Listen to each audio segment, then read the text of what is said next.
کیا اللہ اپنے بندے کو کافی نہیں؟ اور اے نبی، یہ تم کو ان لوگوں سے جو اللہ کے سوا ہیں یعنی غیر اللہ سے ڈراتے ہیں، اور جس کو اللہ گمراہ رہنے دے اسے کوئی ہدایت دینے والا نہیں، اور جس کو اللہ ہدایت دے اس کو کوئی گمراہ کرنے والا نہیں۔ کیا اللہ عزت والا بدلہ لینے والا نہیں ہے؟ اور اگر تم ان سے پوچھو کہ آسمانوں اور زمین کو کس نے پیدا کیا تو کہہ دیں گے کہ اللہ نے۔ کہو کہ بھلا دیکھو تو جن کو تم اللہ کے سوا پکارتے ہو، اگر اللہ مجھ کو کوئی تکلیف پہنچانی چاہے تو کیا وہ اس تکلیف کو دور کر سکتے ہیں؟ یا اگر وہ مجھ پر مہربانی کرنا چاہے تو کیا وہ اس کی مہربانی کو روک سکتے ہیں؟ کہہ دو کہ مجھے اللہ ہی کافی ہے، بھروسہ رکھنے والے اسی پر بھروسہ رکھتے ہیں۔ اللہ وہ معبود برحق ہے کہ اس کے سوا کوئی عبادت کے لائق نہیں، زندہ ہے، سب کو تھامنے والا، اسے نہ اونگ آتی ہے نہ نیند۔ جو کچھ آسمانوں میں اور جو کچھ زمین میں ہے سب اسی کا ہے۔ کون ہے کہ اس کی اجازت کے بغیر اس سے کسی کی سفارش کر سکے؟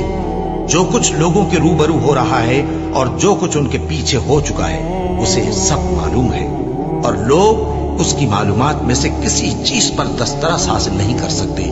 ہاں، جس قدر وہ چاہتا ہے اسی قدر معلوم کرا دیتا ہے۔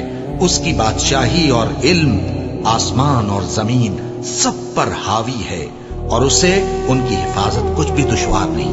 وہ بڑا عالی رتبہ ہے، جلیل القدر ہے۔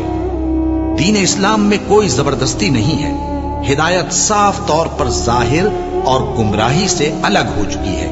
تو جو شخص بتوں سے اعتقاد نہ رکھے اور اللہ پر ایمان لائے، اس نے ایسی مضبوط رسی ہاتھ میں پکڑ لی ہے جو کبھی ٹوٹنے والی نہیں، اور اللہ سب کچھ سنتا ہے، سب کچھ جانتا ہے۔